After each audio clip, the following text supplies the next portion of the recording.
Autour de cette table ronde qui va questionner la laïcité, mais encore une fois sur le terrain, comment nous la vivons, j'ai la chance aussi d'avoir Alain Girard qui est présent physiquement à mes côtés, président de l'Entraide universitaire. Bonjour, vous nous entendez, vous nous recevez ? Tout à fait. Il a de l'humour, le garçon. Alors, nous avons à distance cette fois-ci un athlète paralympique, Charles Rozoy. Est-ce que vous nous recevez, vous nous entendez, Charles ? Bonjour, je vous entends très bien. Je suis désolé, je suis dans ma voiture à la sortie de l'entraînement, mais je suis là. Ben voilà, mais on le sait, la laïcité est une notion en mouvement. Donc quelque part, vous savoir dans votre voiture nous conduit forcément au personnage suivant, Philippe Grosvalet, président conseil départemental de Loire-Atlantique. Est-ce que Philippe est dans sa voiture ou dans son bureau ? Dans son bureau.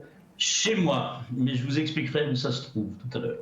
Voilà, un peu de teasing, un peu de surprise. Où habite Philippe ? Ça sera la question tout à l'heure. Et Jean-Pierre Demany, qui est le président de la fondation OVE. Est-ce que Jean-Pierre nous reçoit aussi ? Je vous reçois dans mon bureau à Lyon. À Lyon, Bonjour voilà. à tous. Avec une très belle bibliothèque derrière vous. Alors on va dire primo présent, avec Alain Girard qui va peut-être pouvoir ouvrir cette table ronde pour qu'il nous explique sa notion de sa laïcité et surtout comment il la vit au quotidien sur le terrain, puisque c'est bien sur l'objet de cette table ronde d'explorer la laïcité, mais sur le terrain, de manière très concrète. Eh bien d'abord, il est toujours difficile de faire vivre les valeurs qui sont celles qui ont été initiées par une association. Et il faut savoir que donc l'Entraide universitaire est une vieille association qui est née en 1953 et qui est une émanation de la mutuelle Assurance Élèves. Et quand je dis ça, je dis que la fraternité a un sens particulier chez nous. Parce que la mutuelle, c'était l'incarnation de ce troisième triptyque républicain. C'est-à-dire comment alors je dis c'était parce que j'ai quand même l'impression que nos mutuelles reculent un peu sur leurs valeurs ces derniers temps et qu'elles épousent, mais c'est aussi le cas du monde associatif, les impératifs économiques qui s'imposent par trop souvent à nous. Mais donc la fraternité, ce troisième triptyque, vivait à travers ces mutuelles. Et quand la mutuelle Accident Élève a décidé de créer l'Entraide universitaire en faveur des plus démunis d'entre nous, et notamment les personnes en situation de handicap, mais pas seulement, parce que l'Entraide universitaire gère aussi des établissements de l'aide sociale à l'enfance. Donc quand la MAE a pris cette décision, c'était pour faire vivre ce troisième triptyque de notre République de façon concrète. Et aujourd'hui, effectivement, sur le terrain, nous vivons les mêmes évolutions que la société vit, exactement de la même façon. Et je crois qu'il faut que nous trouvions les mêmes armes pour faire en sorte que cette laïcité à laquelle nous croyons trouve toute sa place. Et nous, à l'Entraide universitaire, dont la baseline de notre association est citoyen avant tout, la question qui se pose à nous, c'est comment effectivement nous réussissons à faire en sorte que cette notion de citoyenneté soit vraiment présente. Moi, j'ai été heureux d'entendre tout à l'heure les résultats du baromètre que vous avez initié, parce que ça s'inscrit dans la démarche qui est la nôtre. Nous croyons particulièrement à cette société inclusive. Mais comme je le disais une fois à notre secrétaire d'État au handicap actuel, ça ne peut pas se faire au rabais, quoi. Ça ne peut pas se faire au rabais parce que la société inclusive, ça réclame des moyens. Si on veut vraiment que l'école, et on a bien vu que les Français doutaient aujourd'hui des capacités de l'école à l'inclusion, c'est parce que ça reste encore aujourd'hui trop souvent des mots et pas une vraie réalité. Et pour que ça soit une vraie réalité, moi je pense qu'effectivement, il faut que nos établissements, peu ou prou, mais plutôt plus que moins, se transforment petit à petit en plateforme d'aide à l'inclusion dans l'école ordinaire et par la suite dans le monde ordinaire en général. Et pour cela, il va falloir se donner les moyens, parce que c'est pas parce qu'on va supprimer un établissement qu'il va falloir rien mettre à la place. Si on veut que l'inclusion réussisse, que ce ne soit pas simplement mettre des jeunes en difficulté à l'école, mais soit dans une classe spécialisée, soit au fond d'une classe avec juste une aide éducative, il va falloir qu'il y ait effectivement toute une équipe qui travaille autour, qui travaille avec le monde de l'éducation nationale, et pour ça il va falloir que le monde de l'éducation nationale s'ouvre et accepte la présence de personnels différents qui viennent travailler avec eux dans les écoles. Si nous nous donnons réellement les moyens, c'est vrai qu'à ce moment-là, eh bien, nous pouvons penser que la société cette société inclusive va permettre aux enfants les plus démunis de devenir aussi des acteurs réels de l'école et par la suite, évidemment, des citoyens, parce que l'école, une de ses vocations, c'est quand même de faire des citoyens des enfants qui sont reçus dans ces écoles. Donc je crois que ce combat-là est un combat d'aujourd'hui, que les associations, et notamment les associations laïques, doivent y trouver toute leur place. Parce que dans le monde de la prise en charge des personnes au handicap, il y a des associations de toutes sortes. Ça va des associations confessionnelles qui étaient là, pour certaines, depuis très longtemps, bien avant la loi 1901 d'ailleurs. Et puis, il y a effectivement le monde laïque qui s'est organisé avec quelques associations plus vieilles que la nôtre, comme la Fédération des PEP, hein, mais qui a toujours eu cette idée de faire école pour que ça soit la question de la place de l'école dans les institutions, dans un premier temps, puis de la place des institutions dans les écoles aujourd'hui, soit la question centrale. D'ailleurs, l'entraide universitaire, qui à l'époque n'avait pas une dimension nationale, ne cherchait pas à se développer, ces administrateurs sont allés voir Robert Ségui, qui était à l'époque le secrétaire général du syndicat national des instituteurs de la Seine, et Lucien Ouette et Edmond Broyard, qui étaient respectivement président et secrétaire général de l'entraide universitaire, ont créé la page avec lui. Et donc nous pouvons dire d'une certaine façon que nous sommes les parents de cette association, qui se réunissait d'ailleurs dans ses premières réunions dans nos locaux. Merci beaucoup Alain pour cette présentation, aussi ce rappel de cette notion de fraternité, on pourrait presque ajouter sororité si on voulait être encore plus inclusif. On retiendra effectivement les deux messages aussi, le manque de moyens et puis le besoin d'ouverture de l'éducation nationale, mais ça c'est quand même une notion qui revient tout le temps depuis ce matin. Quand on parle d'ouverture, c'est la notion de réel partenariat, c'est-à-dire ne pas juste intervenir quand il y a le feu en tant que pompier de service, mais si j'ose, et je tire la métaphore, eh bien irriguer tout au long de l'année sur le terreau des connaissances. Et c'est comme ceci que eh bien, les actions peuvent être d'autant plus pertinentes, présentes au quotidien. Et quand on a la notion de partenariat, on a quand même la notion de main dans la main. Et comme on parle de main dans la main, c'est de la solidarité. La solidarité, on la vit aussi dans le sport. On a la chance d'avoir donc un médaillé d'or, je crois. Ce n'est pas rien en cet après-midi. Alors Charles, justement, comment vous percevez la relation, l'interaction entre la laïcité et le sport? En quoi ça peut être, en quoi par exemple le sport peut être un levier pour participer à la préservation de la laïcité ou pour la faire vivre? D'accord. Bonjour, oui, moi c'est Charles Rosoy, je suis champion paralympique à Londres en 2012 et j'ai repris ma carrière il y a peu pour préparer les Jeux de Tokyo qui ont été décalés d'un an. Et donc là, je sors de l'entraînement, donc j'étais à la piscine juste avant, et donc j'ai dû faire une pause en voiture pour pouvoir intervenir dans cette conférence. Donc voilà, je suis vraiment très heureux de cet accueil. La laïcité dans le sport, c'est un sujet qui a longtemps été tabou. On s'est dit, mais comment on va placer ce mot laïcité? On sait que tout ce qui est institutionnel, c'est comme ailleurs, il faut qu'il y ait un principe de laïcité, mais comment on va pouvoir laisser une liberté de conscience malgré la pratique du sport? Et finalement, il y a deux choses qui sont venues. C'est qu'il n'y ait pas de trouble à l'ordre public dans une intervention du public ou d'un sportif. Donc c'est ça le principe de laïcité, c'est qu'il n'y ait pas de trouble à l'ordre public et qu'il y ait en même temps un respect des autres. Et vraiment, j'essaie de faire une synthèse parce que je ne suis pas là pour vous faire un exposé sur la laïcité. Je pense qu'il a été fait avant, qu'il va continuer d'être fait. Je pense qu'on est à un endroit où il peut y avoir vraiment du dialogue.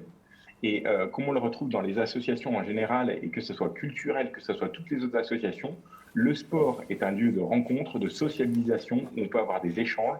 J'ai entendu tout à l'heure le message sur l'école. On a la chance, dans le sport, de pouvoir avoir ce temps aussi, où les jeunes et moins jeunes peuvent se retrouver, pratiquer du sport. Les personnes en situation de handicap sont aussi dans un lieu favorable pour pouvoir échanger. Donc, quelle que soit la situation, quelle que soit l'orientation religieuse, quelle que soit l'orientation sexuelle ou toutes les autres orientations, l'important, c'est qu'on est dans un lieu protégé pour pouvoir échanger. Et l'important, ça va être le dialogue. Le dialogue. Et c'est un coach qui vous parle, puisque je suis coach en développement personnel et professionnel. J'accompagne des gens et je pense sincèrement que le dialogue va permettre de pouvoir dépasser toutes les barrières et de pouvoir protéger chacun et de pouvoir respecter les orientations de chacun, qu'elles soient religieuses ou autres. Donc voilà, c'est vraiment un principe de liberté de conscience, de pouvoir échanger. Et donc, je pense que c'est grâce à ça qu'on va pouvoir vraiment participer.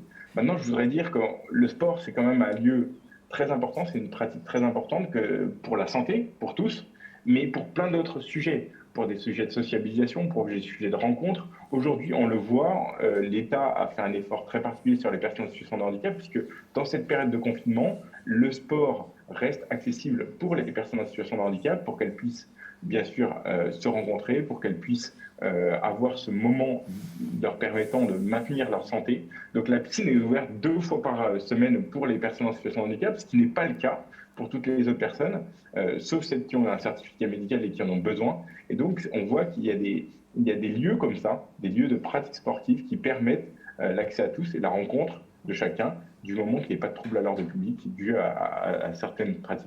Voilà. Merci Charles d'avoir rappelé justement les valeurs du sport. Merci d'avoir sorti aussi la tête de l'eau justement pour nous faire part de vos interrogations. J'aurais quand même peut-être une petite question avant de passer à Jean-Pierre. Est-ce que vous avez senti Ah, non, c'est même Yves qui m'interpelle, parce qu'il y a une question. Oui, il y a quelques questions effectivement à notre ami sportif que je salue et en même temps que je félicite et que je remercie. Des questions sur justement le mot que vous avez employé tout à l'heure, qui est le mot de dialogue. Et le dialogue, ça demande une formation. On ne dialogue pas comme ça naturellement. Et beaucoup de nos internautes posent la question suivante. Comment, au fond, former et comment les associations d'éducation populaire peuvent former les animateurs sportifs, au-delà même des sportifs eux-mêmes, pour justement permettre à ce dialogue de s'instaurer et de porter les valeurs à la fois du sport, les valeurs de l'inclusion et les valeurs des principes républicains qui sont un tout, qui forment un tout. Voilà, c'est une des questions qui nous arrive et je me permets de la poser tout de suite après votre intervention. Vous avez bien raison.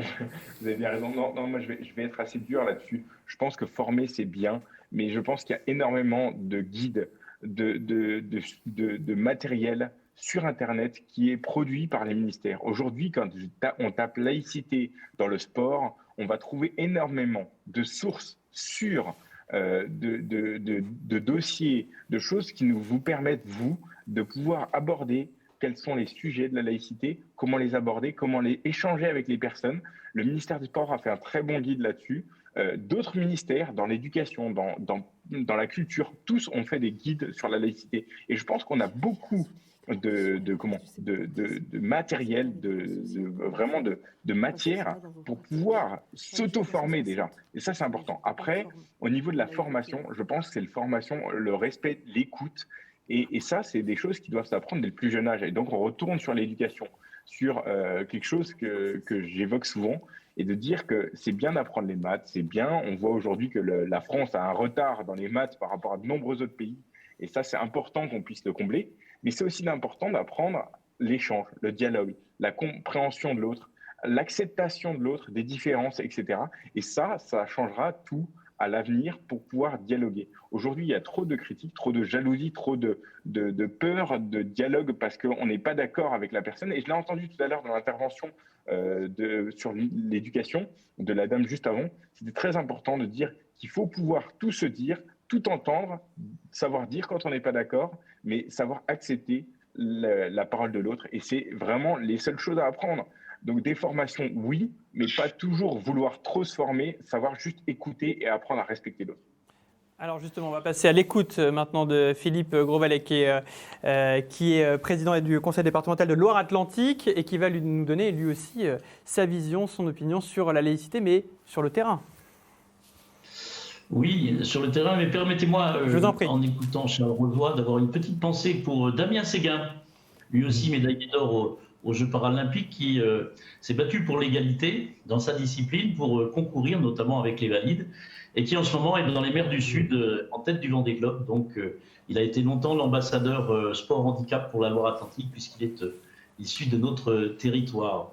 Alors tout à l'heure, je vous ai dit que je parlais d'ici, de chez moi, à Saint-Nazaire, en Loire-Atlantique, à quelques dizaines de mètres d'une ancienne brasserie, le Grand Café, qui était la brasserie du père d'Aristide Briand, donc là où Aristide Briand a usé ses premiers fonds de culotte, comme l'on dit. Il a été scolarisé dans cette ville, il y a même été conseiller municipal et même inscrit au barreau de cette ville comme un autre illustre personnage qui a un lien aussi avec ceux qui nous occupent, Waldeck-Rousseau, qui lui aussi un temps a été inscrit au barreau de Saint-Nazaire. Voilà, donc une ville où la laïcité respire, et même avec Aristide Briand, le rapporteur de la loi de 1905, je pense que c'est important de le rappeler. Pourquoi ? Parce que pour bien comprendre la laïcité, au-delà évidemment de l'énoncé de ses principes et de sa définition, il faut mesurer le combat que cela a été, bien sûr, pour promulguer cette loi, et en lisant les récits de l'Assemblée nationale et de ce que Aristide Briand a fait pour que cette loi puisse voir le jour, mais surtout, encore plus difficile que la loi sans doute, son application. Et c'est justement en mesurant son application qu'on peut faire un rapport avec aujourd'hui parfois les difficultés dans notre société à faire vivre la laïcité, à la comprendre, à l'accepter et puis à vivre au fond sur ses principes. Alors pour nous, élus locaux, pour moi élu local, président d'un département qui a évidemment une compétence forte en matière de solidarité, la laïcité au fond c'est la faire vivre au quotidien. D'abord il faut l'exprimer tout le temps, partout, la mettre sur la place publique, parce que pour les plus jeunes générations parfois il y a une distance, ou pour ceux qui sont venus de l'étranger, qui ont rejoint le sol français, eh bien, il y a à expliquer, à exprimer. Et d'ailleurs, ce matin même, j'ai pris l'initiative avec 18 autres présidentes et présidents de département d'une tribune sur la laïcité qui est parue ce jour dans le journal du dimanche. Je signe un édito dans le magazine du département qui était diffusé à 700 000 exemplaires, parce que tout le temps, il faut la faire vivre, l'exprimer. Nous avons aussi fait des grandes expositions ici dans ce département. Alors bien sûr, cela ne suffit pas. Il faut l'expliquer, il faut éduquer. Et pour un département, évidemment, qui a une compétence particulière au niveau des collégiens, c'est un devoir d'accompagner l'éducation nationale et de mettre à disposition des enseignants de nos collèges des outils. Et nous avons, par exemple, un parcours citoyen pour plus de 70 000 collégiens qui, au-delà de l'ensemble des valeurs républicaines, met un accent particulier sur la question de la laïcité pour faire des apprentis citoyens, comme nous les appelons ici, ces jeunes collégiens. Mais plus que cela encore, je pense que la laïcité doit irriguer l'ensemble de nos politiques publiques. Là encore, pour un département, ça vaut évidemment dans les politiques d'insertion pour notamment accompagner les allocataires du RSA. Ça vaut évidemment dans toute notre politique. On a parlé à l'instant de sport, mais aussi de culture. Cela vaut évidemment pour les personnes âgées, les personnes en situation de handicap, quand, comme cela a été bien défendu tout à l'heure, on évoque ces questions d'inclusion. Quand je vois que sur la belle étude que vous nous avez proposée, seuls 20% de nos concitoyens savent définir ce qu'est l'inclusion.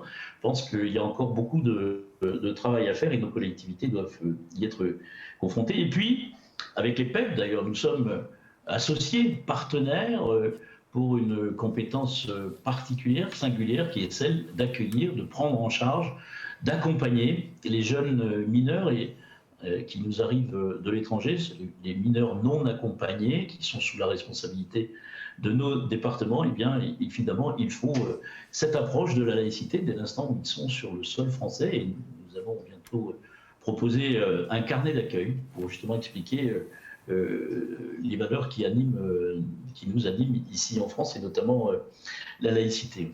Philippe, puis, je rebondis, pardon, oui. Excuse-moi, je rebondis puisque vous parlez justement de la situation des mineurs non accompagnés qui arrivent justement sur le sol français, parce qu'on dispose ici d'une vidéo justement de témoignage de ces mineurs qui a été réalisée par les PEP 50. Donc je vous propose tout de suite de le regarder puisqu'on en parle, et puis on termine évidemment avec vous. Merci.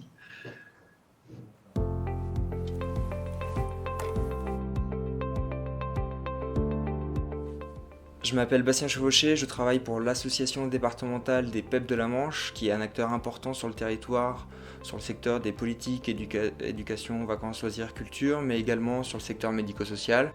Je m'appelle Souma Abdelaziz, apprenti cuisinier au sein des PEP 50 de la Manche. Je suis à la fois élève, j'ai fait l'alternance entre l'école et mon apprentissage. et je pratique à la fois le football. Je m'appelle Sonia Yalcine, je suis éducatrice spécialisée pour l'association des PEP 50. Je travaille actuellement sur un foyer d'hébergement qui accueille une vingtaine de jeunes.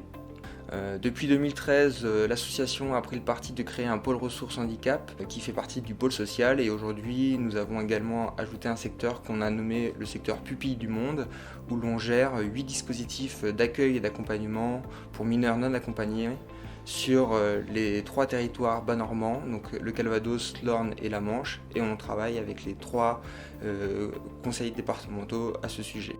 À l'instar de notre fédération générale et des différentes associations départementales des PEP au niveau national, nous sommes très attachés à un ensemble de valeurs qui sont la solidarité, l'égalité, la citoyenneté et la laïcité, qui sont défendues également dans tous nos projets inclusifs. Aujourd'hui, dans nos accueils, au sein de nos dispositifs, nous sommes très attachés également à respecter la charte des droits et de la liberté des personnes accueillies, mais également le principe juridique de la laïcité.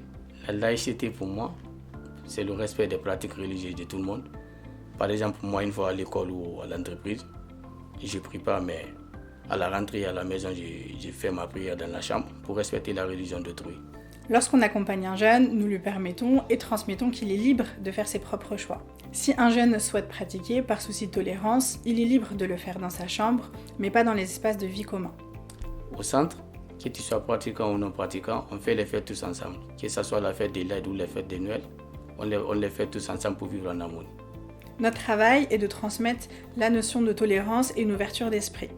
Par exemple, nous allons fêter de nombreuses fêtes, comme les fêtes de Noël, la fête de l'Aïd ou les anniversaires, plus dans un esprit de partage et de convivialité. Nous les préparons aussi à leur inclusion à l'école. Tout comme les établissements scolaires, nous leur proposons des repas sans porc, mais non affiliés à une religion. Dans l'ensemble de notre accompagnement, nous préparons les jeunes à comprendre les codes sociaux, à devenir autonomes, pour être inclus au mieux dans notre société française, que ce soit dans le cadre des loisirs, à l'école ou dans le milieu professionnel. Concrètement, nous préparons les citoyens de demain.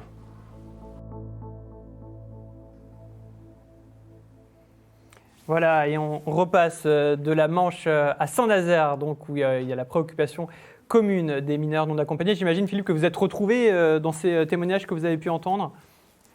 Bien sûr, c'est d'ailleurs pour cela que nous avons un partenariat avec les PEP, parce que les valeurs communes que nous partageons pour une politique aussi sensible que celle de l'accueil de ces jeunes qui ont connu des souffrances souvent dans leur parcours, méritent évidemment que nous fassions vivre toutes ces valeurs au service de ces jeunes. Donc c'est enthousiasmant, il faut une part d'optimisme, comme le disait tout à l'heure l'intervenant. Parce que au fond, nous vivons dans un moment particulier, bien sûr, cette crise sanitaire, mais quand on annonce 10 millions de Français qui vivent sous le seuil de pauvreté, évidemment, cela nous donne une responsabilité particulière. Parce que quand on est pauvre, on ne peut pas atteindre un certain service, accéder aux services essentiels d'éducation, de culture, de se soigner, de se nourrir. Et donc l'égalité est mise à mal. Et donc il nous faut absolument lutter contre la pauvreté. C'est d'ailleurs le sens, là encore, d'une proposition que nous avons formulée. Nous n'avons pas été entendus, d'un revenu de base qui soit à la fois inconditionnel, qui soit ouvert aux jeunes, c'est important, et qui soit automatique, c'est-à-dire que cet accès au droit serait automatique et qui permettrait justement de lutter contre les inégalités et de faire vivre au fond ces principes de laïcité dans notre pays. Mais j'espère que dans cette situation particulière, ce gouvernement et le président de la République saura entendre l'appel que nous avons renouvelé avec mes collègues présidents de département pour ce revenu de base, par exemple. Voilà une réponse concrète issue de nos collectivités locales et non pas issue du national. Oui, et puis on voit bien, c'est une réponse, une proposition qui émane du terrain, comme voilà. Vous le disiez à l'instant. Alors vous évoquiez justement l'optimisme, et c'est vrai qu'il en faut. Est-ce que Jean-Pierre Demagny, qui est à Lyon, peut parfois lui aussi un petit peu rugir d'optimisme ? Bien sûr, mais je suis aussi ancien enseignant. Et donc je vais insister sur quelques mots peut-être. Par exemple, le mot « apprendre ». La maman d'élève qui est intervenue juste un peu avant nous a dit qu'il faudrait les faire penser par eux-mêmes. J'ajouterais le mot apprendre. Il faut leur apprendre à penser par eux-mêmes. Parce qu'il y a peut-être un certain nombre de choses qu'on a tendance à dire qui relèvent de l'évidence. On va par exemple faire échanger et ils vont échanger. Non, je ne crois pas. Je crois qu'à un certain moment, il va falloir les apprendre à échanger comme ils apprennent à faire des dissertations, des démonstrations en mathématiques ou à lire. Il ne viendrait pas l'idée d'un enseignant, par exemple, de dire il y aura des élèves qui apprendront à lire et d'autres pas. Non, la volonté, c'est que tous apprennent à lire. La volonté, c'est donc que tous participent à l'inclusion. Une petite histoire peut-être, au moment de la rentrée du mois de novembre, lorsqu'on a commencé à apprendre qu'il se passerait peut-être quelque chose, un mouvement pour la laïcité d'une manière générale, tout ce qui s'était passé dans les écoles, nous nous sommes dit, il faut que nous fassions quelque chose. Nous avons testé, nous nous sommes mis en contact avec les établissements scolaires, notamment du 2e degré, très peu, 3 ou 4, en disant, écoutez, et si on faisait quelque chose en commun, c'est-à-dire sur les enfants et les jeunes relevant du handicap, et les jeunes relevant des établissements dits ordinaires. Par exemple, ceux qui sont inclus dans vos établissements, qui fonctionnent dans des classes, unités externalisées et autres, on pourrait peut-être les faire participer aux manifestations, aux témoignages, en même temps que vos élèves. On nous a fait comprendre que ça ne serait pas possible, difficile en tout cas, ne serait-ce que par exemple, nous disait-on, pour des raisons de compréhension et de vocabulaire. Alors, c'est vrai que si on n'aide pas les jeunes, on va rencontrer des difficultés. Je prends un exemple. Faut-il, a-t-il été demandé tout à l'heure, revoir les projets associatifs? Bien sûr qu'il faut les revoir. Il faut les revoir à la lueur d'un certain nombre d'éclairages. On veut essayer de faire entrer dans les instances le maximum de personnes, par exemple handicapées. Conseil d'administration, conseil de classe, conseil à la vie sociale. Est-ce que ça va de soi? Non, parce que si on ne donne pas les moyens et si derrière on n'est pas en théorie, en termes d'apprentissage, on ne va pas réussir. C'est-à-dire que, par exemple, si on veut une participation, il faut changer le déroulement de la réunion. On ne peut pas faire fonctionner une réunion d'un conseil de classe ou d'un conseil d'administration à la même vitesse, avec les mêmes mots, avec la même façon de dire, de faire, de raisonner. Il faut que les personnes, par exemple handicapées, qui sont peut-être plus lentes, qui ont peut-être des problèmes moteurs, qui ont peut-être des problèmes d'audition, voire des handicaps plus importants, soient mises en situation de réussite. Et ça me semble déjà un peu difficile. La définition que je donnerais de l'inclusion et de la réussir, c'est de garantir à chacun de vivre avec tout le monde, comme tout le monde, pour réaliser ses choix de vie, en y étant bien entendu aidé, avec des passages obligés par des notions de respect, de parole, d'échange, de compréhension. Autant de caractéristiques qui sont les mêmes que ceux de la laïcité, l'inclusion, la laïcité, je dirais même la République. J'ai entendu le 3 décembre, dans une de ses allocutions, le président de la République qui parlait de la République qui était transmissible. Phrase courte mais importante. On peut dire beaucoup de choses derrière. La République est transmissible. Moi, je traduirais la République, à un moment donné, et les valeurs de la République. D'abord, elles se transmettent. Elles se définissent d'abord, parce que vous évoquiez tout à l'heure, quelqu'un évoquait l'archipel français, comme dit un ouvrage célèbre, son auteur actuellement, c'est-à-dire ces îlots où des mœurs, des habitudes, des fonctionnements, des idées pourraient ne pas être identiques, et puis d'autres personnes qui, au contraire, s'échinent à lutter pour faire en sorte qu'un vivre ensemble soit défini. Et je crois qu'effectivement, il y a des choses qu'il faut transmettre. Il faudrait, par exemple, déjà dans un groupe social, une école, une association, une nation, un pays, définir ce que c'est que la laïcité, les valeurs de la laïcité. Vous en avez cité quelques-unes, certains tout à l'heure, la liberté, l'égalité, la fraternité, la laïcité, bien sûr, dans les valeurs de la République, et puis la non-acceptation de la différence, par exemple. Autrement dit, des choses aussi élémentaires, mais peut-être difficiles à réaliser. Puis avec des aides pédagogiques, vous disiez qu'il faut quelque chose de concret. Avec la difficulté qu'on a rencontrée pour faire insérer nos jeunes dans les manifestations de rentrée, on s'est dit qu'il faut les faire travailler sur autre chose. On les fait donc travailler sur le respect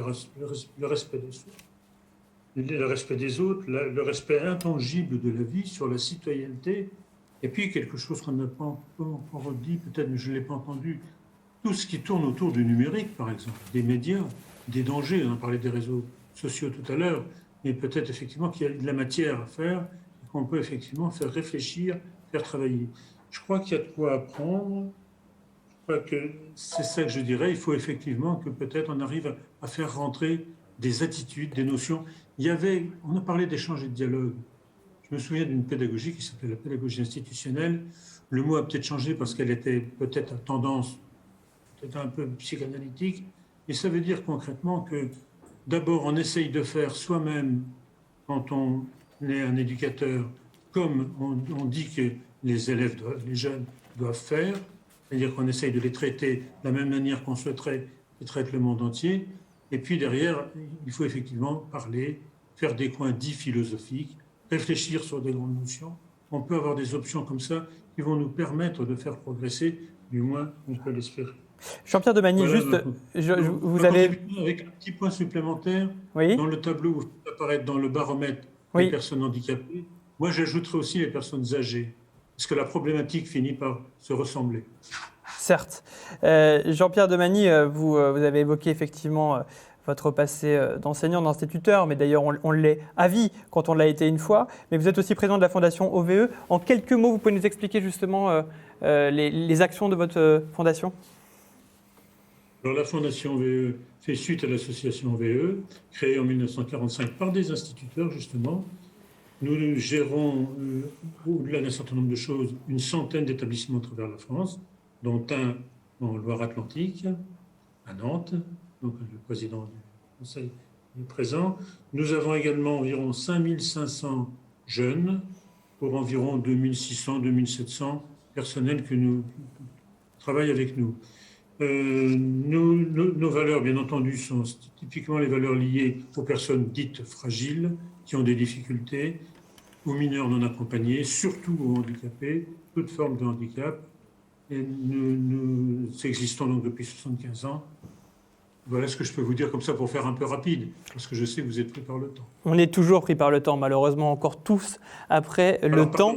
Peut-être pour terminer, nous venons de refaire le projet associatif, donc le projet pour 5 ans, et que dans ce projet pour 5 ans, nous avons 5 axes, dont plusieurs sont concernés justement à la laïcité, et en particulier au caractère que nous voudrions, on verra quand on évaluera si on a réussi, nous voudrions être un peu exemplaires sur ce chapitre-là. Par exemple, un fait simple qui est illustré par ce que j'ai dit tout à l'heure, nous aimerions qu'il y ait dans toutes les instances, depuis l'établissement jusqu'à l'administration de la Fondation, qu'il y ait des personnes handicapées.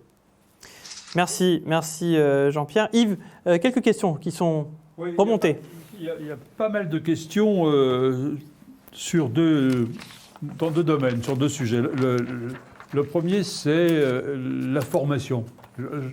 Beaucoup de nos internautes reviennent sur la formation. On a beaucoup parlé de la formation des enseignants ce matin, mais là, les questions qui se posent, après notamment l'intervention du président du conseil départemental de Loire-Atlantique, c'est la formation des autres agents du service public, et en particulier des agents de service public dont il a la charge en tant que président du conseil départemental, de façon à ce que les valeurs de la République soient portées par l'ensemble des agents du service public et pas uniquement les enseignants. On a dit d'ailleurs beaucoup ce matin que l'école ne pouvait pas à elle seule porter ces valeurs, qu'il fallait qu'elle s'appuie sur les associations d'éducation populaire notamment, les services publics locaux, territoriaux. Comment donc il envisage ce partenariat, en fin de compte, entre les agents du service public national et les agents qui sont les agents territoriaux et associatifs. Je pense notamment aux travailleurs sociaux, par exemple, dont il a la charge. C'est un premier bloc de questions, si je puis dire, pour revenir sur la formation.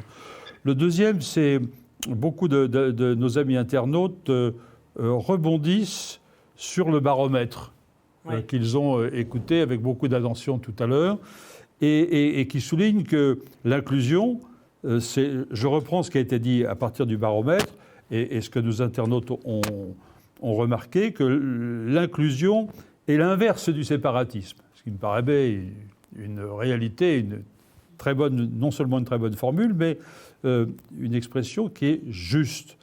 Donc, dans le champ qui est le vôtre, aux uns et aux autres, comment faire pour que ça se concrétise cette rupture entre séparatisme et inclusion, comment le séparatisme peut être chassé par l'inclusion et comment ça peut se concrétiser et surtout par quelle pratique. Très bien, alors on va commencer par cette question qui a été directement adressée au président du conseil départemental de Loire-Atlantique, Philippe Grosvalet, sur la question de la formation des agents du service public. Oui, j'ai un bon exemple, puisque nous sommes en cours d'accréditation sur l'égalité et la diversité, qui est une accréditation AFNOR, mais très complexe, très lourde, qui a généré une démarche collective, parce que quand on parle d'inclusion, quand on parle de laïcité, il faut le faire aussi au travers de nos ressources humaines, comme cela vient d'être évoqué. Et c'est toute la collectivité qui doit, au fond, transpirer ces valeurs que nous portons. Et la démarche que nous avons engagée pour cette accréditation a mis en mouvement toute la collectivité. Parce qu'évidemment, sur une collectivité de plus de 4500 agents, eh bien, elle est traversée par tous les travers de la société. Et donc, il nous faut évidemment que celles et ceux qui, au contact de nos concitoyens, et en l'occurrence, par exemple, dans les collèges, sont finalement les porteurs de nos projets et de nos valeurs, soient complètement inspirés par ces valeurs. Et donc, cette accréditation égalité-diversité nous a permis d'entraîner tous nos agents, quelle que soit leur fonction, quel que soit évidemment leur grade, dans ce projet collectif. C'est un exemple, comme nous l'avons fait, par exemple, nous parlions tout à l'heure de sport, quand nous avons orienté l'ensemble de nos éducateurs sportifs sur la question du handicap, comme nous l'avons fait ensuite, par exemple, dans les EHPAD pour les personnes âgées, eh bien, ça a été véritablement un moteur pour ces agents de prise de conscience et puis ensuite aussi beaucoup d'épanouissement professionnel et personnel dans ces missions. Alors, ce n'est pas que de la formation. Bien sûr que dans ces démarches, il y a un volet formation, mais c'est véritablement un entraînement collectif dans le projet parce que sans nos agents, et évidemment les travailleurs sociaux sont concernés, sans nos agents, eh bien, nous ne pourrions pas faire grand-chose comme nous ne pourrions rien faire finalement sans les associations qui sont aussi nos partenaires dans la conduite de nos politiques publiques. Et quand nous portons des projets communs avec l'ensemble de nos partenaires, évidemment, nous insistons sur ce volet de formation de l'ensemble des personnels, que ce soit les nôtres, ceux de la fonction publique, ou que ce soit les personnels des associations dans le domaine de la protection de l'enfance, de la santé, des personnes âgées, du handicap ou de l'insertion, par exemple. Alors justement, le mot de partenaire est un beau mot. Je pense qu'Alain Girard s'y retrouvera dans cette notion de partenaire. Pour justement répondre à cette deuxième question, comment fait-on concrètement pour chasser le séparatisme ? Hey, c'est pas une petite question que je vous ai réservée. C'est pas une petite question que vous m'avez réservée, oui. Comment fait-on pour chasser le séparatisme ? Qui est d'ailleurs celle de nos internautes, je ne fais que la reprendre. Eh ben, c'est une question difficile que vous me posez là. Mais je crois quand même qu'effectivement, une des premières solutions, c'est quand même de faire confiance effectivement à cette école de la République et ces établissements qui sont les nôtres et qui ont les mêmes objectifs peu ou prou, puisque notre mission de service public est quand même la même que celle de l'école et nous devons travailler ensemble, comme je l'ai dit déjà tout à l'heure. Et moi, j'avoue que je pense qu'il va sans doute falloir abaisser l'âge de la scolarité obligatoire, de façon à ce qu'effectivement ne naissent pas, dans ces quartiers oubliés de la République, des modes de pensée qui sont des modes de pensée qu'on voit trop courir dans la jeunesse. Nous, on vient d'ouvrir récemment, et je trouve que c'est quasiment... Alain, à quel âge, par exemple, vous direz que les enfants aillent à l'école ? Bon, moi, je pense que dès la maternelle. Je crois que maintenant, la loi a changé assez récemment, et l'école devient maintenant obligatoire dès l'âge de 3 ans. Sauf qu'apparemment, il y a un recul qui a été annoncé ces jours derniers. Je trouve dommage qu'il y ait ce recul. Moi, j'étais pour, effectivement, l'école de la République dès la maternelle et l'inclusion dans l'école de la République pour les enfants en situation de handicap dès la maternelle. Et il semblerait que, malheureusement, on va encore reculer. Je trouve toujours dommage que nous reculions. On a des excellentes idées, et puis, au moment de les appliquer, il faut faire des compromis. Alors, je sais bien que la politique, c'est l'art du compromis. J'ai moi-même été maire, donc je connais bien la situation, mais quand même, Je veux dire, c'est quand même important de se poser... Le rôle de l'école, dès le plus jeune âge. Le rôle de l'école dès le plus jeune âge, ça me semble fondamental.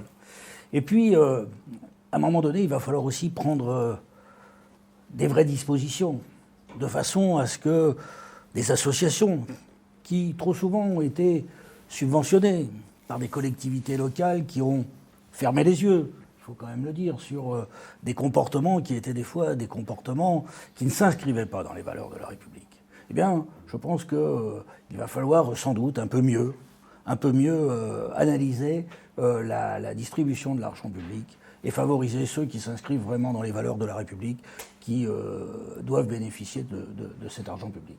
Parce que c'est quand même trop simple d'utiliser l'argent de la République pour lutter contre la République. Enfin, il y a un moment donné, il faut arrêter les... Parole très politique, pour le coup. Vous m'avez posé une question politique, j'y réponds politiquement. Exactement. Et comme on sait que parfois la politique est un sport de combat, je vais tout de suite aller voir justement notre médaille olympique, Charles, pour savoir justement comment on fait dans les vestiaires pour chasser le séparatisme. On va prendre un exemple très concret. Par exemple, je ne sais pas si vous avez déjà eu affaire à ce genre de situation, mais quand il y a des sportifs qui refusent par exemple de serrer la main à une femme, qui refusent de partager certaines valeurs du sport, j'imagine que ça a dû arriver. Comment justement on fait pour dialoguer, pour faire en sorte que le sport devienne un trait d'union, devienne une passerelle voilà, concrètement en fait, comment on arrive à lutter contre le séparatisme quand il a lieu comme ça dans les vestiaires, par exemple?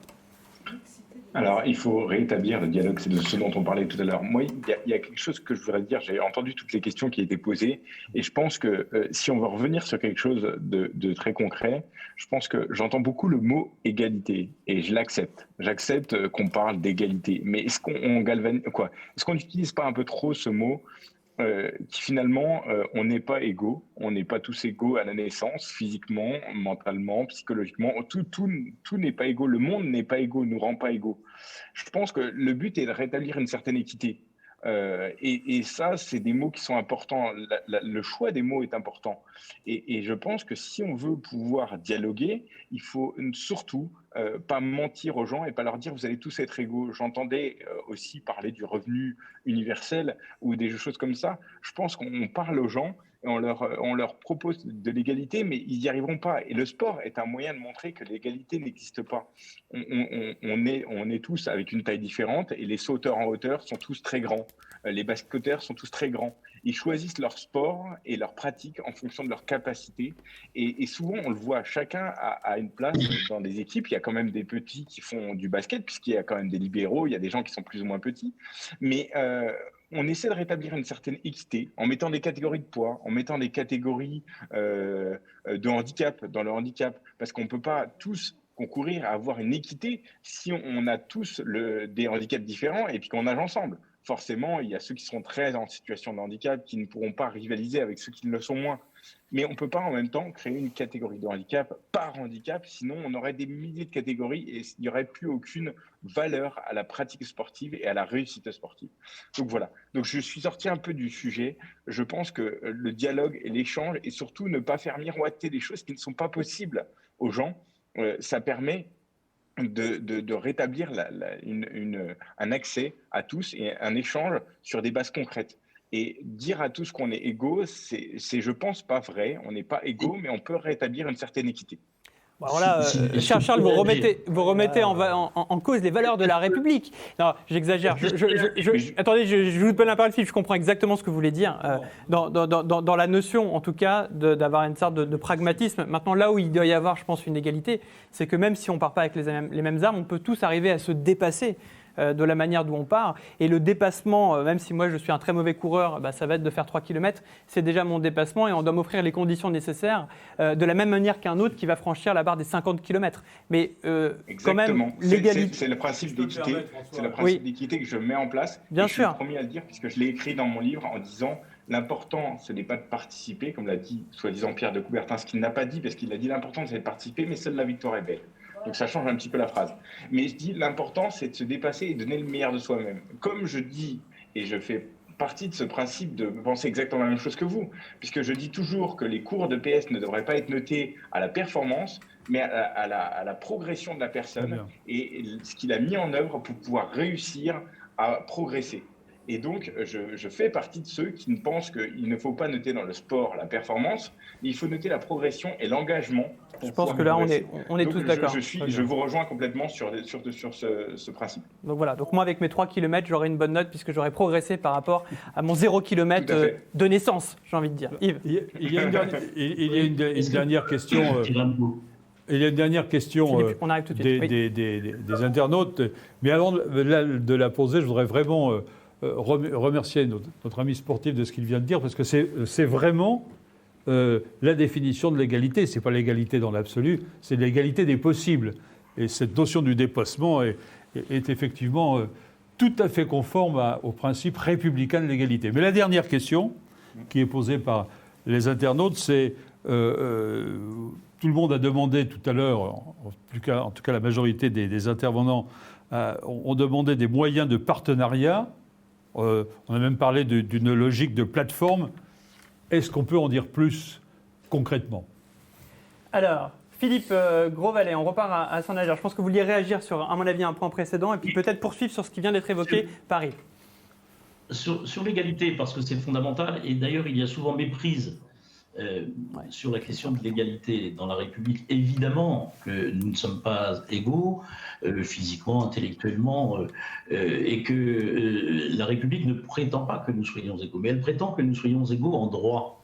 Et lorsque j'évoque le revenu de base, par exemple, c'est dire que si c'est un droit automatique, parce que c'est un droit que nous donne la République, que donne la République à celles et ceux qui sont en situation de difficulté, et bien que ce droit soit pour tous.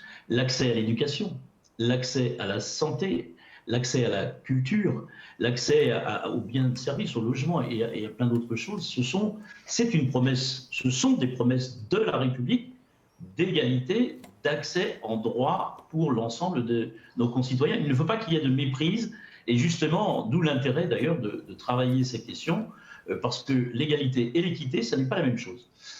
Voilà, en tout cas, un élément à apporter au débat, parce qu'il y a parfois méprise sur les mots, et les mots, dans la République, ont leur importance, surtout ceux qui définissent nos grands principes de vivre ensemble. Oui, mais ce qui est justement très intéressant avec les mots, c'est que les mots, par définition, ils sont dans des textes, ils sont dans des belles idées. Et tout ce qu'on a fait aujourd'hui, justement, c'est d'aller voir ceux qui sont sur le terrain, vous en faites partie, et que parfois on se rend compte qu'entre la belle idée et l'application, on peut toujours aller vers cet idéal, qui est un objectif, et puis arriver quand même à composer justement face à une réalité du terrain. Et parfois, quand on affiche que les mots, on oublie ce qu'il y a derrière, et derrière, c'est le terrain. Donc je pense qu'il faut arriver justement à cette logique de bon compromis. Les mots ont leur force, ont leur poids. Vous avez évoqué tout à l'heure les réseaux sociaux. On peut attaquer quelqu'un par des mots. Les mots peuvent tuer, on l'a vu dramatiquement. Donc ça, on est entièrement d'accord tous. Je pense que les mots ont une importance capitale, mais il ne faut pas non plus se cacher parfois derrière les mots.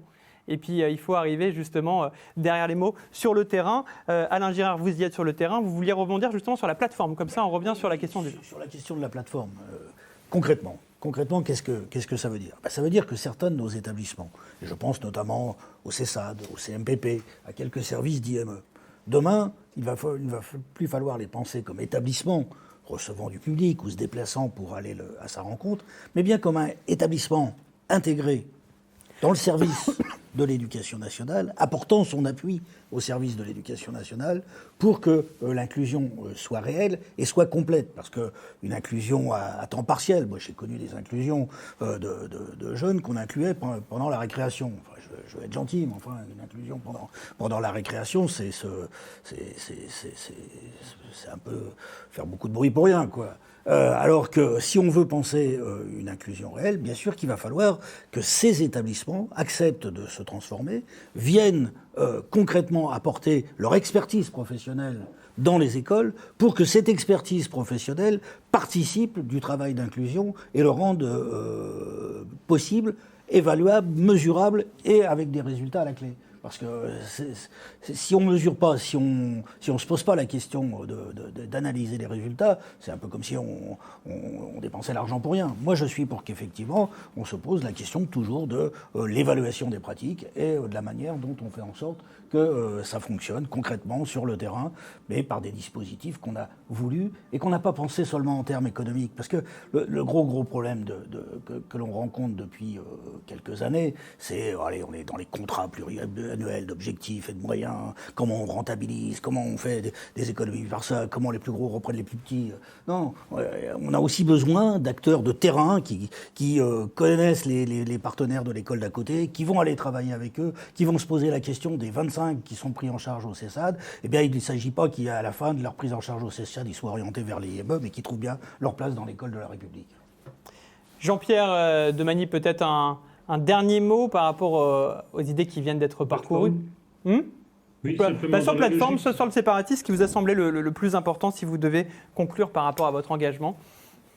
Mais sur la plateforme d'abord, par rapport au projet de vie que doit conduire une personne handicapée par exemple, ou une personne âgée ou une autre personne, la plateforme c'est un ensemble de systèmes, d'organisation, d'établissements, de services, parmi lesquels une personne peut choisir pour mener son projet.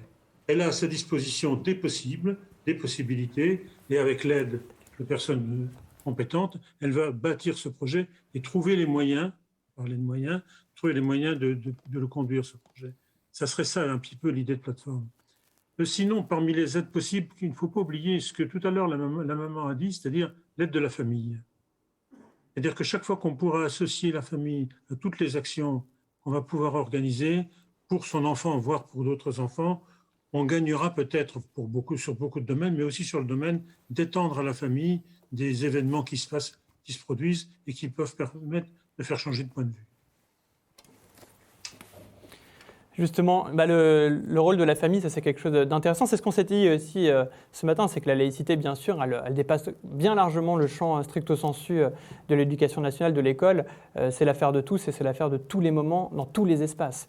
Et on voit bien d'ailleurs à quel point on a besoin de la famille, que ça peut aussi parfois poser des problèmes, puisque c'est des problèmes aussi qui remontent. Donc ça serait presque l'objet d'un autre débat. Mais en tout cas, je vous remercie à tous d'avoir participé à cette table ronde où on a vu à la fin, ça s'est animé sur la notion de l'égalité, la notion de la laïcité, parce qu'on est allé finalement, on s'est confronté au réel. Je pense que c'est ça aussi qui est important, c'est de se confronter au réel en n'abandonnant jamais les belles idées, puisque c'est bien celles-ci qui sont fixées comme ça au loin, et sans idées, on n'est que dans le réel, on est à court-termiste et on est forcément face à un mur.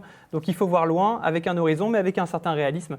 Et je pense que vous en avez tous fait preuve en cet après-midi. Merci grandement à vous de Lyon à Saint-Nazaire, en passant par la voiture, qui sera, j'imagine, maintenant avec une reprise de contact en mouvement vers les Jeux Olympiques de 2021 qui ont été donc décalés. J'espère que Charles, ça vous arrange parce que en ce moment, c'est pas pour dire, mais vous avez besoin de vous entraîner. On sent, même s'il ne faut jamais juger la performance. On a compris. Merci en tout cas à vous. Et puis on poursuit avec un témoignage de Sylvie Robert, sénatrice et adjointe au maire de Rennes. Et à l'issue de ce témoignage, on va aborder bien notre dernière séquence qui sera donc conclue par Jean-Michel Blanquer, le ministre de l'Éducation nationale, de la jeunesse et des sports. Comme quoi, on part du sport, on y revient toujours.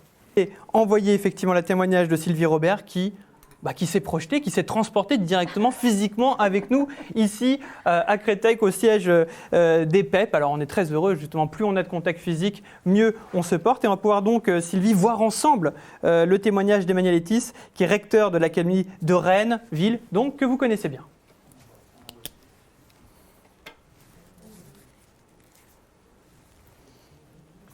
Mesdames et messieurs, en cette journée de la laïcité, et plus particulièrement en ce 9 décembre 2020, où moins de 2 mois se sont écoulés depuis la mort d'un professeur assassiné parce qu'il visait à éveiller l'esprit critique de ses élèves, je souhaite revenir à la mission fondatrice de l'école républicaine que Paul Bert résumait dans une conférence prononcée à Paris en 1882. C'est, dit-il, la curiosité de l'esprit qu'il faut éveiller, susciter. Il faut développer dans l'enfant la personnalité pensante. Et c'est à Rennes que l'écho de la voix du ministre de l'Instruction publique de l'époque résonne aujourd'hui dans une politique du 100% éducation artistique et culturelle. Nous partageons une même ambition, celle de l'émancipation des élèves à travers les arts et la culture, en développant leur esprit critique et en donnant à leur expérience une dimension sensible pour qu'ils s'expriment dans toute leur singularité. C'est d'ailleurs la parenté de 2 documents qui fondent cette politique éducative, celle de la charte de la laïcité à l'école, avec la charte pour l'éducation artistique et culturelle. Les nombreuses associations et partenaires du service public d'éducation en Bretagne l'ont compris depuis fort longtemps. Toutes les actions éducatives par l'art et la culture qu'elles ont portées contribuent à renforcer le lien social et l'engagement dont elles sont nées. C'est notamment le cas pour les transmusicales créées à Rennes en 1985 ou pour le prix du Goncourt des lycéens créé en 1988 par des établissements scolaires rennais. Ces deux monuments bretons de l'éducation artistique et culturelle prennent tout leur sens d'engagement citoyen à travers les rencontres auxquelles des milliers de jeunes et de partenaires prennent part chaque année. À ces deux exemples, aussi célèbres que puissants, j'en évoquerai deux autres, dont l'histoire est beaucoup plus récente. Depuis 2 ans, notre communauté académique partage un quart d'heure de lecture silencieux, synchronisé en réponse à notre appel régional « Ensemble, chacun son livre ». Le livre devient le vecteur de libre arbitre, d'autonomie, d'indépendance et d'action. Le quart d'heure de lecture synchronisé, organisé pour tous les jeunes et tous les adultes de Bretagne, permet de créer des communautés de lecteurs qui échangent sur leur lecture, qui partagent des opinions, qu'ils apprennent à construire précisément en expliquant pourquoi un livre leur a plu, tout en s'ouvrant aux arguments des autres. C'est également l'occasion de convoquer des choix personnels et laissés à l'initiative des élèves. Ce n'est pas seulement une culture littéraire qui nous mobilise. La culture scientifique a aussi sa place en Bretagne, avec l'appel des pôles. Ce projet vise à traiter des problématiques contemporaines liées aux zones polaires, à la fois dans leur dimension environnementale, sociétale, sociale, économique. Fondé sur la rencontre avec un scientifique, un journaliste d'investigation et un explorateur, l'appel des pôles doit permettre aux élèves de construire leur opinion en s'appuyant sur des faits. C'est également une opportunité pour distinguer avec les élèves un savoir d'une croyance ou d'une opinion. Participer à cette opération relève aussi de l'engagement citoyen. À partir des échanges menés avec les experts des zones polaires, les élèves restituent sous une forme artistique leurs travaux pour communiquer dans leur établissement, dans l'académie, et au-delà de la nécessité de préserver ces environnements fragiles. L'image de l'engagement et des actions portées par l'éducation artistique et culturelle en Bretagne peut nous fournir un modèle de politique éducative au service de la citoyenneté et de la laïcité, c'est-à-dire d'une réflexion éthique de la jeunesse telle qu'imaginée par le président de la République. La problématique de nos débats sur la laïcité réside dans notre capacité à renforcer la cohésion autour de ce socle et l'adhésion aux valeurs républicaines. La question a même été posée de redonner au principe de laïcité la force de cimenter notre société. Nous devons proposer de répondre au risque de morcellement de la société par une stratégie d'émancipation des jeunes, grâce à l'art et grâce à la culture. Dans cette stratégie que nous développons en Bretagne, les élèves deviennent spectateurs. Les jeunes se transforment en témoins sensibles. Les groupes scolaires accèdent au statut de public. Ils représentent pour l'avenir des acteurs de choix, capables de s'exprimer, capables de défendre ces choix, mais aussi de s'accomplir dans les valeurs qui les motivent.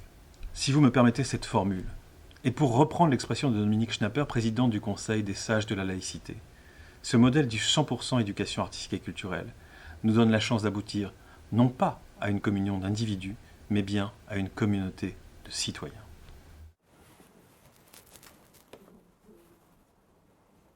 Merci donc à Emmanuel Etis, recteur de l'Académie de Rennes, pour ce témoignage. Donc Sylvie Robert, sénatrice et adjointe au maire de Rennes, nous fait le plaisir d'être présente donc physiquement à côté de moi en ces journées PEP. Alors peut-être avez-vous d'ailleurs un commentaire à faire suite à ce témoignage que nous venons de voir d'Emmanuel Etis ? Non, d'abord, je suis très heureuse de retrouver Emmanuel Etis, qui est mon recteur, puisqu'il est recteur en Bretagne.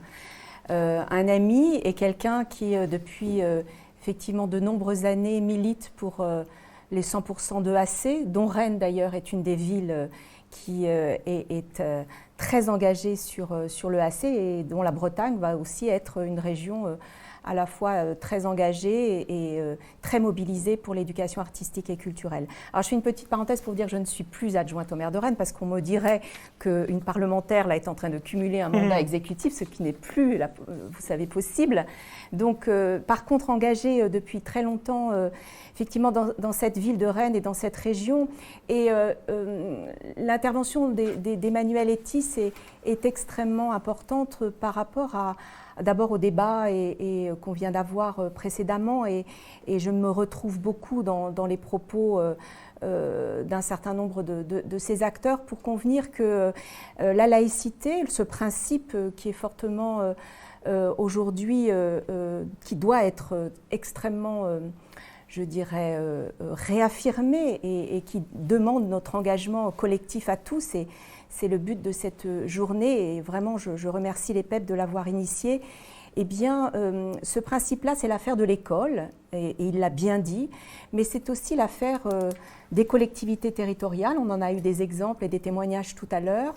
Et je peux vous dire qu'à Rennes, ça a été aussi un engagement qui date de très longues années, puisque Edmond Hervé l'avait initié quand il était maire de Rennes, il était fortement attaché, qui nous a amené en 2005, donc vous voyez cette année des attentats, à mettre en place un comité consultatif de la laïcité, qui a rédigé une charte de la laïcité, qui est encore un texte de référence et qui est tout simplement un texte qui est là pour partager, parce que je pense qu'on doit faire beaucoup de pédagogie sur ce qu'est la laïcité, et on doit partager aussi à la fois ce que les uns et les autres vivent dans la cité. C'est une instance, bien sûr, qui doit veiller à son application, et c'est une instance qui doit proposer. Donc, cette charte-là a été rédigée, elle est passée en conseil municipal, donc en 2016, elle a été débattue en conseil municipal. Elle va être réactivée, elle va vraisemblablement être réactualisée. Le comité consultatif pour la laïcité va être remis en place avec de nouveaux acteurs, vraisemblablement des acteurs aussi liés à l'international, au mouvement de jeunes, au mouvement de femmes. Et ces comités, je dirais, sont extrêmement importants parce qu'à la fois ils permettent l'échange d'informations, mais surtout ils permettent de faire en sorte que c'est la cité dans sa globalité, que ce soit l'école, les associations, parce qu'on peut avoir des réunions ou des échanges sur laïcité et espace public, laïcité et association, laïcité et école, de faire en sorte que c'est l'ensemble de la cité qui se mobilise, et donc de ses acteurs, pour faire vivre la laïcité. Je pense que ce qui est absolument essentiel aujourd'hui, au-delà de la définition de ce principe qui nous est cher, c'est de faire vivre ce principe, à la fois à l'école, bien sûr, mais partout, et la cité est un formidable espace pour justement veiller à ce qu'il soit respecté. Et je crois qu'il y a des outils qui sont mis en place, c'est à la fois aux élus, mais aussi aux citoyens, parce que dans ces comités consultatifs, il y a des habitants, au-delà des associations, des représentants des cultes. C'est l'ensemble vraiment des acteurs d'une cité qui doivent en tout cas faire en sorte que ce soit un principe qui est, je dirais, aux côtés de notre devise républicaine, liberté, égalité. Beaucoup ont dit fraternité ou solidarité, parce que moi je ne conçois pas, et on l'a vu tout à l'heure sur la notion de société inclusive, le principe de la laïcité sans la question de la fraternité, et donc derrière des solidarités, et donc derrière forcément ce qu'on a vu tout à l'heure, cette notion d'équité ou d'égalité réelle, comme on peut aujourd'hui le définir. Donc vous voyez, c'est un ensemble, et je considère que lorsqu'on est à la tête d'une collectivité, une équipe, et moi j'ai pu avec bonheur le vivre à la fois avec Edmond Hervé, Daniel Delaveau ou Nathalie Appéré, qui est aujourd'hui maire de Rennes et présidente de Rennes Métropole, eh bien c'est à la fois nos réflexions croisées sur les politiques de logement, sur les politiques de déplacement, sur les politiques culturelles, sur les politiques d'éducation, sur les politiques de solidarité.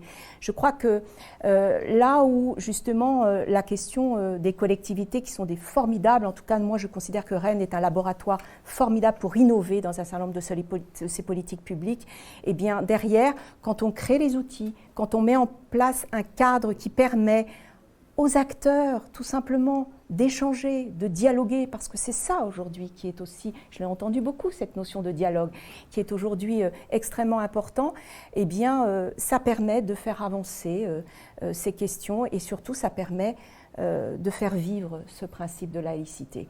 Et je crois qu'il y a la notion de veille qui doit être absolument fondamentale, et dans la notion de veille, il y a la notion d'observation, et derrière de propositions. Et lorsqu'on fait des propositions sur l'espace public ou sur le conventionnement avec les associations, sur toutes ces questions qui à un moment vont nous amener en tant que collectivité aussi à être proche de l'école sur le temps périscolaire, où on travaille justement avec l'école sur les ateliers d'éducation artistique et culturelle, sur cette question de l'émancipation des jeunes et cette ouverture d'esprit et du sens critique qui est absolument fondamental aujourd'hui dans notre société. Eh bien, c'est l'ensemble d'une cité, c'est l'ensemble d'une ville qui est mobilisé. Et je crois que, en tout cas, c'est ça qu'on doit chercher. Je me permettrai encore une seconde pour vous dire qu'à l'école, puisque ce qui nous a terriblement à la fois touchés, frappés, et plus que cela d'ailleurs, dans ce meurtre horrible de Samuel Paty, pour qu'on se dise, mais finalement, comment ça a pu arriver? Est-ce que ces enseignants, aujourd'hui, est-ce que les enseignants sont suffisamment formés?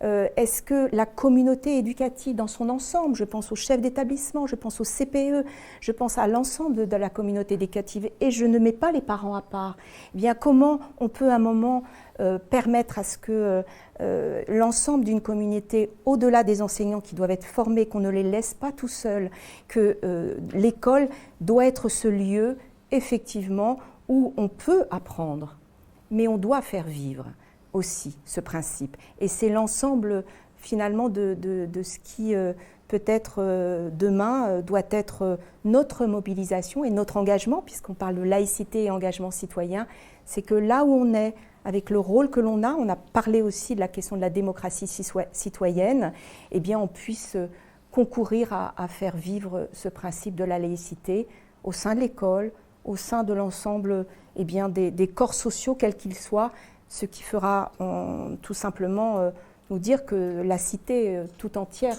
peut être mobilisée. Et c'est ça l'engagement collectif. Et je terminerai pour dire que finalement la laïcité, c'est ce bien commun qui nous aspire en tout cas vers le commun, c'est-à-dire à vivre ensemble, à mieux vivre ensemble, surtout à être ensemble. Et donc c'est ça pour moi qui sont les valeurs, en tout cas qui m'animent et que j'essaie, par mon engagement politique, eh bien, de faire vivre. Okay, je crois que tout le monde aura perçu justement ces valeurs qui vous animent, Sylvie Robert, dans votre intervention. Puis quand on vous entend, la laïcité doit être évidemment dans l'école, en dehors de l'école, sur la place publique, dans les territoires. J'ai presque envie de dire un peu comme un oxygène qu'on respire et qui par définition est partout, une sorte d'oxygène de la République où on le respire tous, donc c'est notre bien commun, et on doit tous faire en sorte que cet oxygène soit le moins toxique possible, le plus respirable possible, et c'est là où on revient sur les notions d'échange. Peut-être une question. Ah, il y a plusieurs questions. Plusieurs questions, mais il va falloir synthétiser. François, mais il y a la réflexion, une remarque d'un internaute que je veux vous livrer, et qui remarque que le mot citoyen vient du mot cité, et que la cité, la police, c'est au fond ce qui doit nous réunir tous, parce que c'est ce qui fonde la démocratie. Alors la cité, on a l'exemple là, merveilleux de Rennes, et je voudrais donc, avec les internautes, vous poser une question. Vous avez parlé de la charte de la laïcité. Comment et avec qui vous l'avez élaborée? Et surtout, comment vous l'appliquez et comment vous l'évaluez? Vous avez parlé à un moment donné, ça a marqué les internautes, d'une veille. Alors, est-ce que vous pouvez nous en dire plus? Qu'est-ce que cette veille? Comment elle s'applique? Et comment, éventuellement, elle est appropriée par vos concitoyens? Cette charte de la laïcité, elle a été, on va dire, co-rédigée par ce comité consultatif de la laïcité qui regroupe finalement plusieurs acteurs de la ville. Comme je le disais, ce sont forcément dans le domaine de l'éducation, des associations. Elle va être élargie, ce comité va se remettre en place et va être élargi à d'autres associations, à des habitants, à des experts, à des personnalités qui, à un moment, de par leur engagement, eh bien, ont souhaité aussi faire finalement partie de ce comité. Donc c'est un ensemble d'acteurs représentatifs de l'ensemble de la cité qui a accepté, comme les comités consultatifs, eh bien, de travailler sur ce sujet et finalement de rédiger cette charte, qui est encore, je vous le disais, un texte de référence, pour simplement faire vivre ce principe. Et donc, faire vivre ce principe, c'est tout simplement eh bien, permettre à ce que dans les ateliers périscolaires, eh bien, on fasse des classes laïcité. Et donc, ce sont des propositions derrière pour savoir ce qu'on y fait. Ce sont des questions lorsqu'il y a la notion de diversité culturelle et artistique qui m'est chère, les questions d'égalité homme-femme, les questions forcément aussi d'égalité de tous devant les services publics. Voilà, ce sont des missions qui sont importantes, qui sont à la fois pour partager et, comme je disais, oui, pour veiller à ce qu'elles puissent s'appliquer. Et donc derrière, eh bien, c'est tout simplement les outils qu'on a mis en place dans le conventionnement avec les associations, voilà, c'est tout simplement faire en sorte que ce principe-là, cette charte de la laïcité, elle soit respectée et en tout cas, ce principe soit appliqué. Donc ce sont des outils qui sont comme la charte de la laïcité à l'école. Je pense que c'est un exemple qui est extrêmement intéressant et, si je peux me permettre, là, souvent on va donner cette charte de la laïcité aux parents. Dans le cahier de correspondance à la rentrée, le jour de la rentrée. Et je trouverais intéressant que cette charte de la laïcité soit aussi le prétexte, ou en tout cas ce document autour duquel on va pouvoir créer un débat, on va pouvoir créer un échange avec les parents.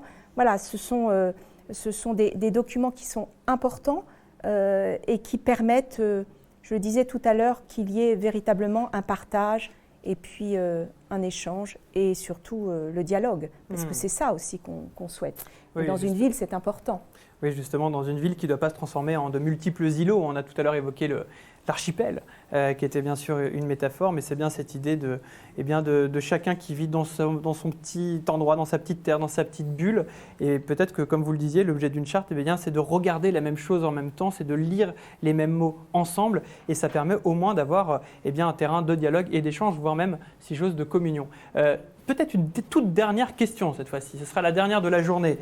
Alors, une dernière question, oui, mais qui se pose peut-être à nous tous. Tant mieux. En même temps qu'à Sylvie Robert. C'est une question d'ailleurs d'un internaute qui en pose beaucoup, auquel nous avons répondu d'ailleurs sur les autres plans, mais qui relie la laïcité, la lutte contre le séparatisme, la réaffirmation des valeurs de la République et l'égalité, et en particulier l'égalité des chances. Je pense que, à titre personnel, je ne sais pas ce qu'en pense Sylvie, mais à titre personnel, je pense qu'il n'a pas de tort, mais c'est un sujet que nous avons traité, notamment dans la table ronde précédente, en abordant ce sujet philosophique de l'égalité et de l'équité. Mais c'est un sujet, effectivement, sur lequel nous avons à nous pencher, parce que l'éducation et l'éducation populaire, qui pousse à l'émancipation, évidemment, ne peut se complaire de voir les inégalités se creuser. Donc la question est juste, voilà, enfin, je n'ai pas à moi de le dire, mais en tout cas, elle est tout à fait pertinente. Elle a été posée par cet internaute, ça peut être la dernière question que nous posons, et Sylvie peut peut-être évidemment y répondre, parce que je sais qu'à Rennes, on a beaucoup fait pour lutter contre les inégalités.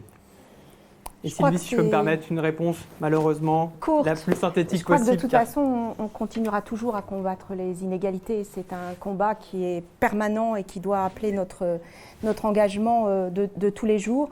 Pour vous dire que, et je rejoins, du coup, je boucle la boucle avec le propos d'Emmanuel Ittis quand il parle d'éducation artistique et culturelle, ou de notre sportif qui disait ce n'est pas personne n'est égaux, mais finalement la question de l'équité. Moi, je dirais, pour terminer, qu'il faut créer les conditions pour que tout le monde puisse avoir accès à ça. Et derrière, c'est la question de l'école.